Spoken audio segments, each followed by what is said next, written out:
When I came back to consciousness, I found myself inclined to the right side, the very side I fell asleep on.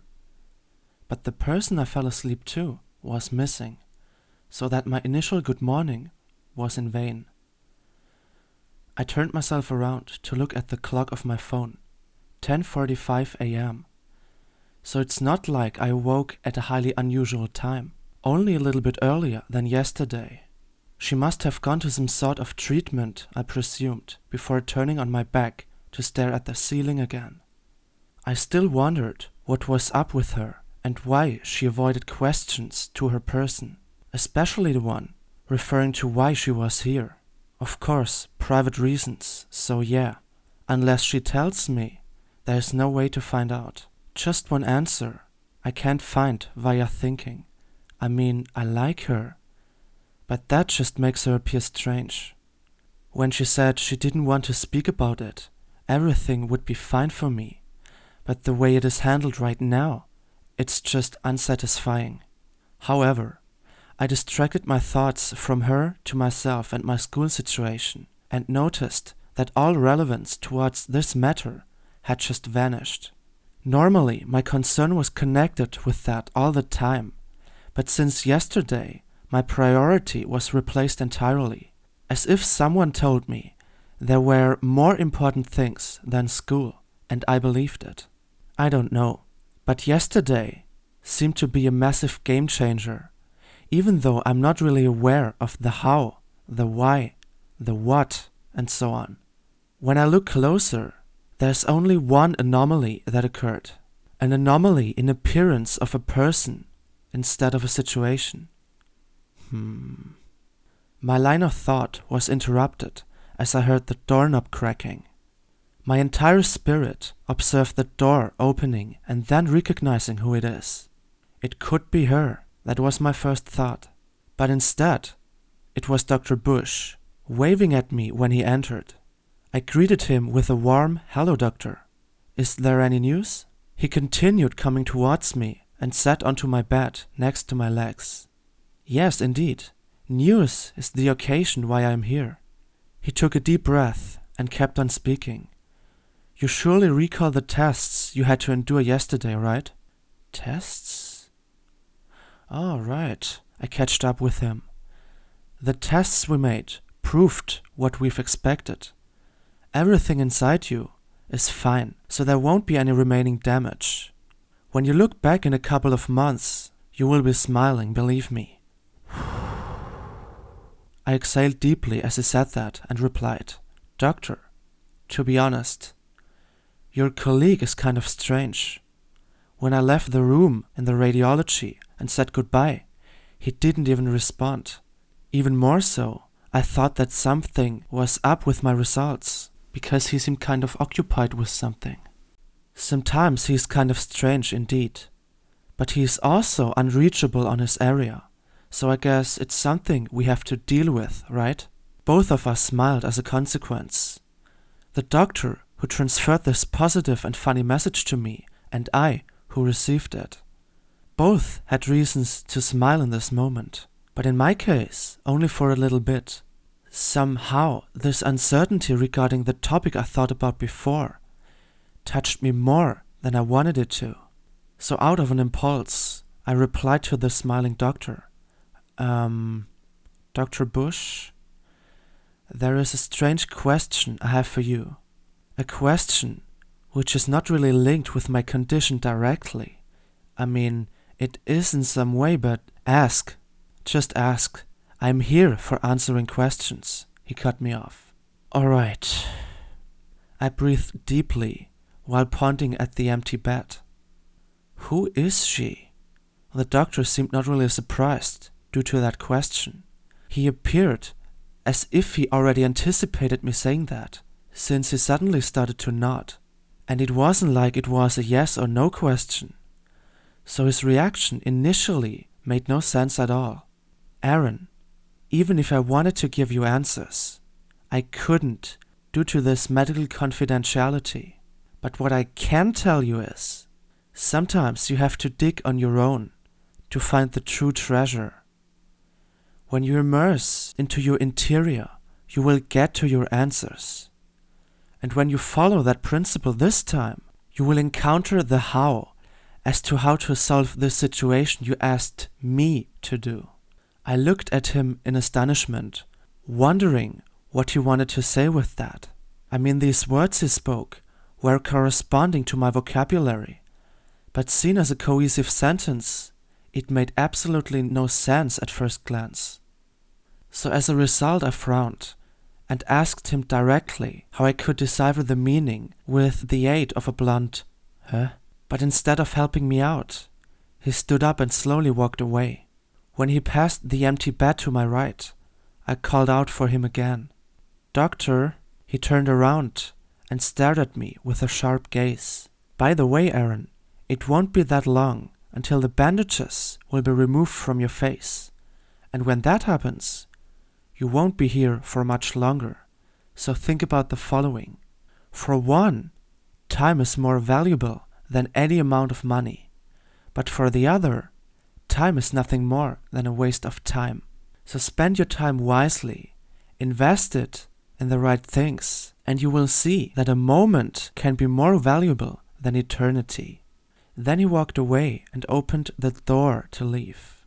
I stared at the ceiling, trying to reach a common understanding, while I heard voices outside. Since I was distracted by thinking, I just ignored them. Only one sentence shined through my mental net of thought. I determined that it was the doctor saying loud and clear, "It is time that you come back." When I looked, he was already gone, and I saw to whom he talked while I was in thoughts. It was no other than my neighbor. And when I saw her entering the room, it clicked. I almost thought that it was my jaw cracking, but in reality, it was the sound of an epiphany. Time. He said something about how important it was to spend time wisely, but there's more to that. He intentionally directed my attention to him when he shouted out his last sentence. The one about "it was time she came back," or something like that. Either way, he did it so suspiciously, as if he wanted me to hear that. So here I am again, thinking about the sense behind this wisdom. My neighbor sat onto her bed, wondering what I was doing. Is everything okay? Why are you staring so excessively at the ceiling? I shrank back due to her approach, as I was down again in the undermost drawers of my mind. I was thinking about... the doctor visited me and told me that everything was fine, and that the bandages were going to be removed soon. But isn't that great? That's great news. I'm glad for you, she said, still looking at me.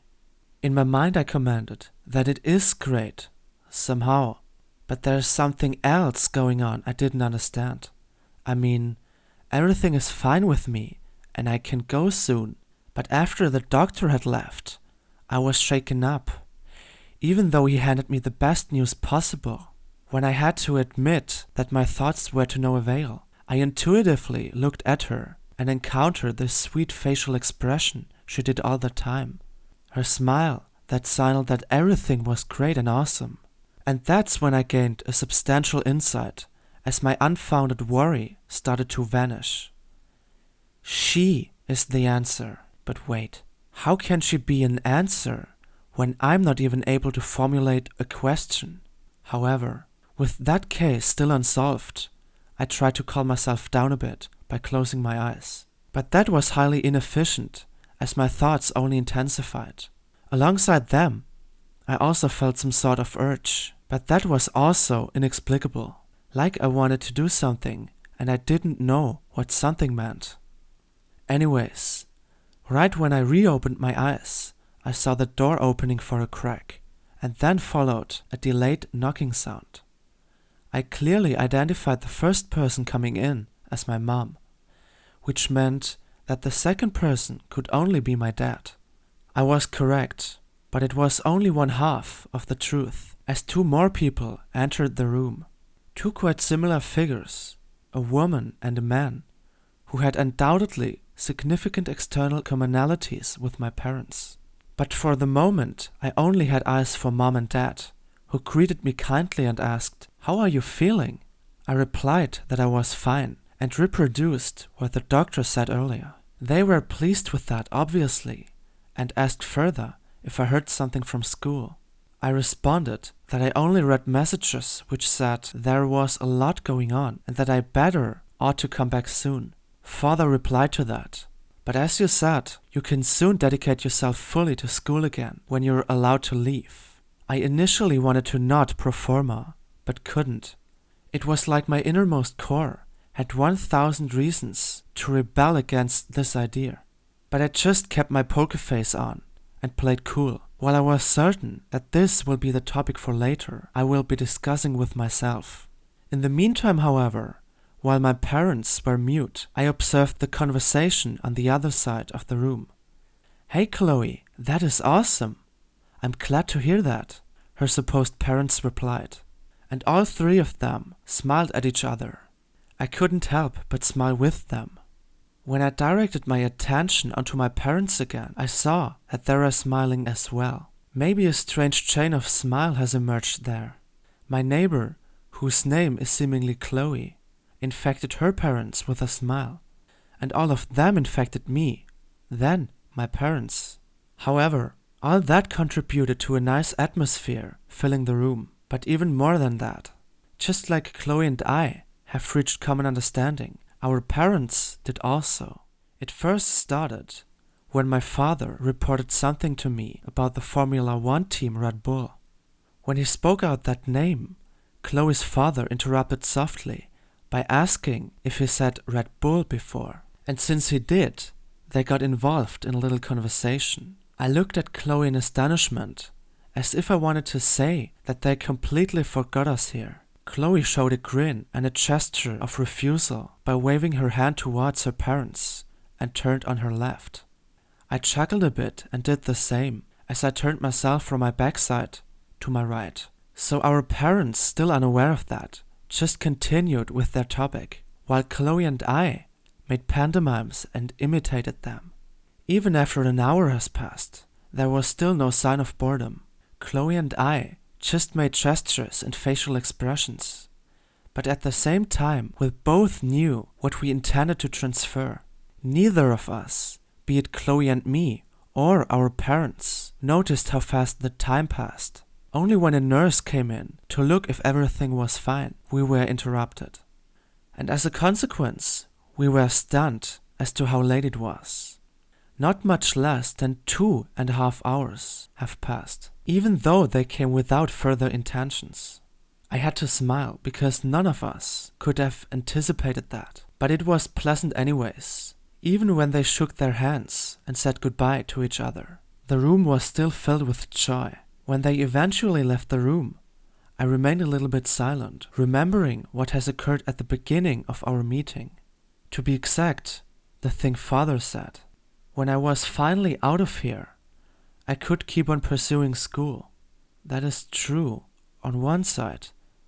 But when I left someone here. Someone really important.